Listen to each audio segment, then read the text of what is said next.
Good morning, good afternoon, good evening. Welcome to Raven's Readings. I will be reading to you from The Tower Treasure.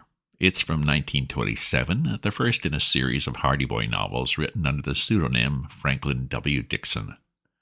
The two teenage boys, Frank and Joe, work together as a detective team, amateurs still, but occasionally assisting their father, Fenton Hardy, a private investigator.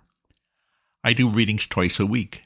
If you subscribe to my Substack newsletter, you'll get notified of my updates as soon as they're ready. If you enjoy this reading or have other classics you'd like to hear, leave me a comment. Last episode, the Hardy Boys learned the thief had been found in the next town, and their father wants to question him. The problem is that the police chief plans to get there first. Chapter 15. The chief gets a bomb. "What's up now?" asked Joe when the Hardy Boys had left the house.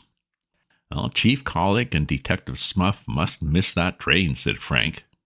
"But how?" "I don't know just yet, but they've got to miss it. If they reach the hospital tonight, they'll interview Jackley first. One of two things will happen. They'll either get a confession and take all the credit for clearing up the case, or they'll go about it so clumsily that Jackley will say nothing and spoil everything for Dad." The Hardy Boys walked along the street in silence.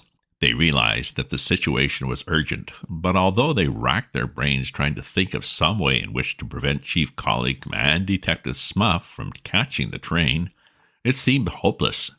"Let's round up the gang," suggested Joe. "Perhaps they can think of something." The gang consisted of the boys who had been with Frank and Joe the day they held the picnic in the woods. There was, of course, Chet Morton.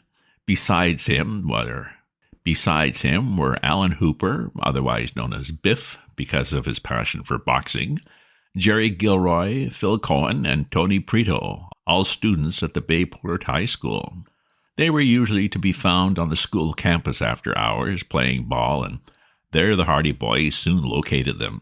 The game was just breaking up. "Pikers," grinned Chet Morton when he saw the Hardy Boys approaching.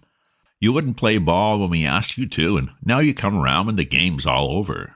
"Sorry, we had something more important on our minds," replied Frank, "and we need your help." "What's the matter?" asked Tony Prito. Tony was the son of a prosperous Italian building contractor, but he had not yet been in America long enough to talk the language without an accent, and his attempts were frequently the cause of much amusement to his companions. He was quick and good-natured, however, and laughed as much at his own errors as anyone else did. "Chief Collick and Detective Smuff are butting into one of Dad's cases," said Frank. "We can't tell you much more about it than that, but the whole thing is that they mustn't catch the 7 o'clock train." "Oh, what do you want us to do?" asked Biff Hooper. "Blow up the bridge?" "Well, we might lock Collick and Smuff into one of their own cells," suggested Phil Cohen. "And get locked in ourselves," added Jerry Gilroy. "Be sensible." "Are you serious about this, Frank?" "Absolutely. If those two catch that train, Dad's case will be ruined. And I don't mind telling you it has something to do with Perry Robinson." Chet Morton whistled. "Aha, I see now. The Tower affair. In that case, we'll see to it that the 7 o'clock train leaves here without our worthy chief and his equally worthy, although dumb, detective." He hated Smuff, for the sleuth had once or twice tried to arrest the boys for bathing in a forbidden section of the bay. "There's only one question left," said Phil solemnly.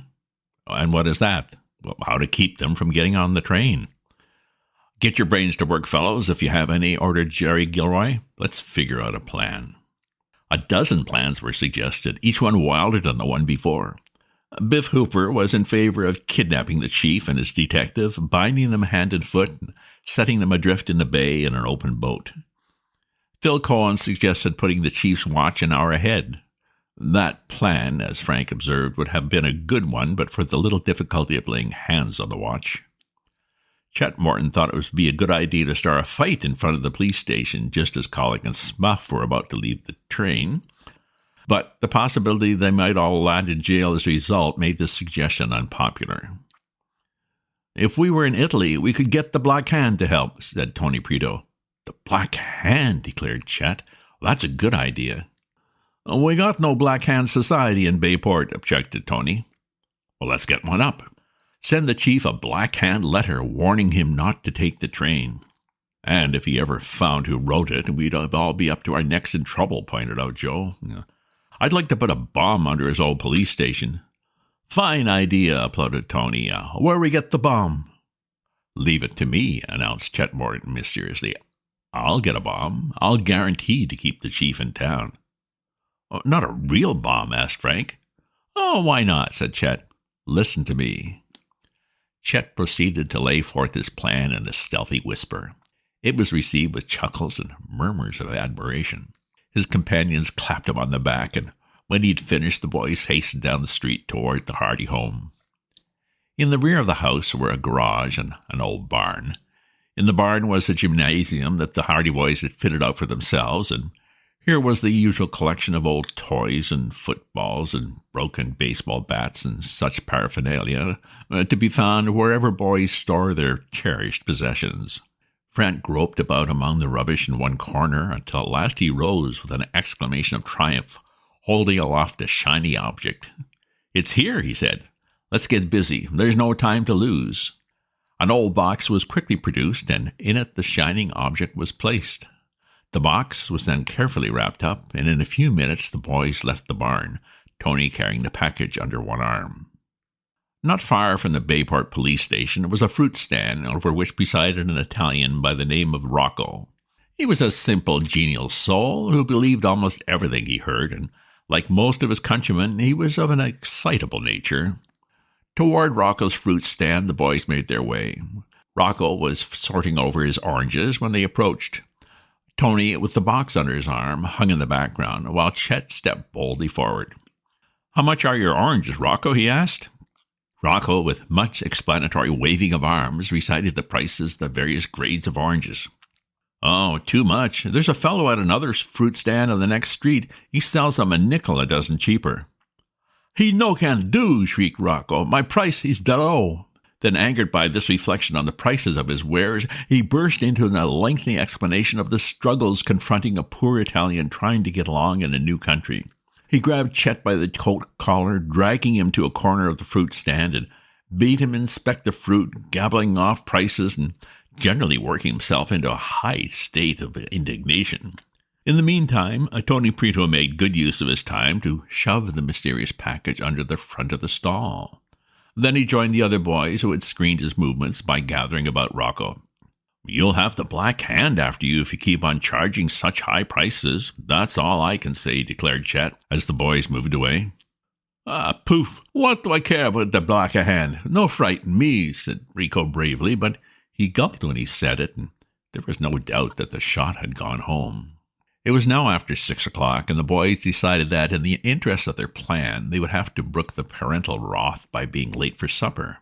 Frank had assumed that Chief Collig and Detective Smuff would be leaving to catch the train in about 10 minutes to 7, so shortly after 6:30, Phil Cohen, who had remained in the background during the interview with Rocco, walked smartly up to the fruit stand again. The others were viewing the scene from around the corner of a nearby building. "Banana," said Phil briefly, tossing a nickel on the counter. When he had received the fruit, he began to eat it, at the same time chatting with Rocco. "What do you think?" snickered the Italian. "Some boys come here a while ago and say the black hands think I charge too much for the fruit." "Well, you do charge too much, Rocco. Everybody say so." "I sell it a good fruit at the good price." Phil turned aside and at the same time accidentally knocked an apple to the ground. He bent to pick it up, Rocco eyeing him narrowly in case he tried to slip it into his pocket. But Phil did not get up at once. Instead, he said, "Oi, what's this?" "What you find?" "What's this, Rocco?" Phil rose from in front of the stand with the package in his hands. "I found this under the counter." Rocco stared, his mouth opened in dismay, for, sounding clearly from the inside of the package, came his steady tick-tock, tick-tock. "A bomb!" he shrieked. "Put him down!" Thereupon he scrambled wildly over the array of fruit at the back of the stand and knocked over a tray of oranges and went sprawling over the opposite corner, roaring "Police!" at the top of his lungs. Phil, with a fine imitation of fright, put the package on top of the counter and fled. Rocco, in his white apron, was dancing about in the middle of the street, yelling, "Bombs! Police! The black hand!" Then, suddenly fearing that the supposed bomb might explode at any moment, he whirled rapidly about and raced down the street away from the stand, in the general direction of the police station. He reached the doorway just as Chief Colling and Detective Smuth were leaving for the train. Panting with fear and excitement, Rocco implored them to save him from the black-handers who had put a bomb under his fruit stand. "The bomb, she go tick-tock, it will, and she blow the stand into a little piece." "A bomb?" exclaimed Chief Colling. "Surely not in Bayport." "I always thought there was black-handers around here," said Smuff. "She blow up at the fruit stand. Come quick." Chief Colling and Detective Smuff followed Rocco to the corner. Then they peeped around until they could see the deserted fruit stand with the package on the counter. "You say it goes tick-tock?" "Just like at the clock." "Must be a bomb, all right," said Smuff. "They run by clockwork." Might go off any minute," observed the chief. "I hate to go near it. Smuff, you go and pour a pail of water over it." "Me?" "Well, yes, you. You're not afraid, are you?" "Oh, no, I'm not afraid," muttered Smuff, mopping his brow, "but I got to think of my wife and family." "Coward," said the chief. "I'd do it myself, only it wouldn't be right, seeing as I'm your superior officer. Bad for discipline." The worthy officer stared at the package on the fruit stand counter while Rocco danced with impatience. Neither Colling nor Smuff dared approach closer, but they realized something must be done. "Where's Riley?" asked the chief at last. "Out on his beat, around the corner." "Go get him." Smuff departed hastily, glad of the chance to get away from the vicinity of the bomb. He was some time in locating Constable Riley, and when at last that minion of the law was escorted back to the chief, 7 o'clock had come and gone. So had the train. End of chapter. Chapter 16. A Confession. "Riley," ordered the chief, "see that package on the counter of the fruit stand? Go and get it and pour a pail of water over it." "Huh?" exclaimed Riley, gaping. "Pour a pail of water over it." Riley took off his helmet and scratched his head. He began to wonder if his chief's brain had been affected by the heat. "Don't stand there staring at me," snapped Chief Colling. "Hurry up and obey orders." "This is the meanest job I ever got," observed Con Riley. But he ambled across the street, wondering why a crowd of people had collected, for word had quickly spread that a bomb had been found under Rocco's fruit stand, and when he reached the package, he inspected it wonderingly.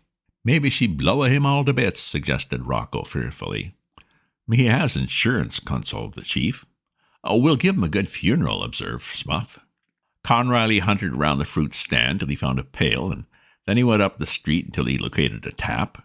Finally, with a pail full of water, he went back to the fruit stand and dumped the water over the package and stood awaiting further orders. "Soak it again," roared the chief, who was taking no chances. Con Riley sighed, but did as he was told. For 5 minutes he was kept busy dumping innumerable pails of water over the package, and only then did Chief Colling and Detective Smuff venture forth. Then, with fear and trembling, Chief Colling handed the package to Smuff and bade him open it. Smuff's hands were shaking so that he could scarcely tear the coverings from the water-soaked parcel. The chief withdrew to a safe distance.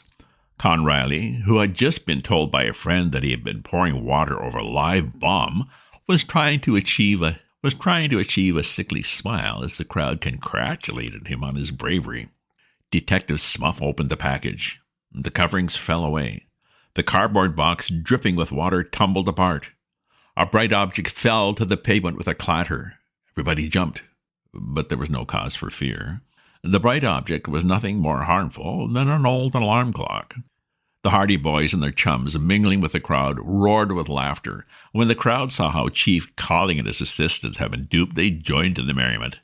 "An alarm clock," roared someone. They thought an alarm clock was a bomb. Pouring water over an alarm clock. Chief Colling and Smuff returned to the police station with all the dignity they could muster under the circumstances. The crowd howled and whooped with laughter. The Hardy boys went home smiling. The 7 o'clock train had left half an hour before.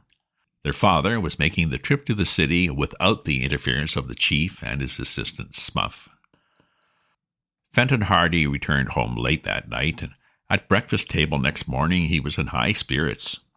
"Solved another mystery?" asked Mrs. Hardy gaily as she poured the coffee. She seldom asked questions about her husband's work, being of a gentle nature that instinctively shrank from any discussion of crime. It frequently distressed her that Mr. Hardy's occupation should be one that meant terms of imprisonment for those whom his cunning and cleverness had brought to justice. But her husband's attitude this morning was so unmistakably jubilant that she was glad for his sake if he'd scored another success. "Practically solved, my dear, if you'd care to hear all about it." "Oh, not me. You know I don't care to hear about these terrible things." "Well, the boys shall hear of it then. They are interested. If they'll come into my den after breakfast, I'll tell them all about it." "That means you succeeded," said Frank. "Eat your bacon and eggs, and don't be impatient." After breakfast, the boys went with their father into the den off the library, eagerly awaiting news of his mission of the previous evening. They had not told him how Chief Collick and Detective Smuff had missed the train, but they were shrewdly certain that their efforts in this respect had been of considerable assistance to Mr. Hardy. "First of all," said the detective, "Jackley is dead." "Did he confess?" "You're not very sympathetic for the poor fellow." "Yes, he confessed. Fortunately, Chief Collick and Detective Smuff didn't show up." Fenton Hardy saw that Joe and Frank glanced at one another, and he smiled quietly. "I have an idea that you two scamps know more about that than you would care to tell. However, they failed to show up, and I had a clear field ahead of me. I saw Jackley just before he died, and I questioned him about the tower robbery." "He admitted it?" "He admitted everything. He said he came to Bayport with the intention of robbing the ticket office. When he failed in that attempt, he decided to hang around for a few days, and then he hit upon Tower Mansion as his next effort. He entered the place and opened the safe, and then he took the jewels and the bonds." "What did he do with the loot?" asked Joe. "That's what I'm coming to. I had quite a time making Jackley confess to the Tower affair, and it was not until he was on the point of death that he admitted it. Then he said, 'Yes, I took the stuff, but I couldn't get away with it. You can get it back easily. I hid it in the old tower,' and that was all he said. He became unconscious then and died in a few minutes. Just why he couldn't get away with the loot and why he hid it in the tower, I don't know. He didn't have time to tell me, but he said it was hidden in the old tower." "I will find it in no time," exclaimed Frank. "Tower Mansion has 2 towers, the old and the new. We'll search the old tower." "The story seems likely enough," said Mr. Hardy. "Jackley would gain nothing by lying about it when he was on his deathbed. He probably became frightened after he committed the robbery and hid in the old tower until he saw the coast was clear and he was able to get away. Then, no doubt, he decided to hide the stuff there and take a chance in coming back for it some time after the affair had blown over. Well, that was why he couldn't be traced through the jewels and the bonds," Joe said. "They were never disposed of at all. They've been lying in the old tower all this time." "I tried to get him to tell me just what part of the tower the loot was hidden," continued Fenton Hardy, "but he died before he could say any more. Just, 'I hid it in the old tower.' He just managed to gasp that out before he became unconscious." "Well, it shouldn't be hard to find the stuff now that we have a general idea of where it is," Frank pointed out. "Probably he didn't hide it very carefully. The old tower has been unoccupied for a long time and is rarely entered. The stuff would be as safe there as if he'd hidden it miles away." Joe got up from his chair. "I think we ought to get busy and go search the old tower right away. Oh, boy, if we can only hand old Applegate his jewels and bonds this morning and clear Mr. Robinson, let's start." "I'll leave it to you boys to make the search," said Mr. Hardy with a smile. "I've no doubt the stuff will be easily recovered, and you can have the satisfaction of turning it over to Mr. Applegate. I guess you can get along without me in this case from now on." "We wouldn't have got very far," said Frank, "if it hadn't been for you." "And I wouldn't have got very far if it hadn't been for you either, so we're even," smiled Mr. Hardy. "Be on your way then, and good luck to you." "We'll find it, never fear," promised Frank, putting on his cap. "I hope the Applegates don't throw us out when we ask to be allowed to look around the old tower." "Just tell them you have a pretty good clue to where the bonds and jewels are hidden, and they'll let you search to your heart's content," Mr. Hardy advised. "Come on then, Joe. We'll have that $1,000 reward before the morning is over." Their father glanced at them shrewdly. "Don't count your chickens before they're hatched," he said. And then, as the boys hastened out of the den, he called after them, "Also, you might remember the old proverb that there's many a slip between the cup and the lip. But the Hardy boys scarcely heard him. So eager were they to begin searching the old tower, and so confident were they that the mystery was about to be cleared up. End of episode. Well, quite a clever plan to delay the police chief, and the thief's hiding place for the treasure was the old tower. Well, seems easy now, right? If you subscribe to my newsletter, you'll get notified of my updates as soon as they're ready. If you enjoyed this reading or have other classics you'd like to hear, leave me a comment. Check out my other posts on my Substack at ravensview.substack.com.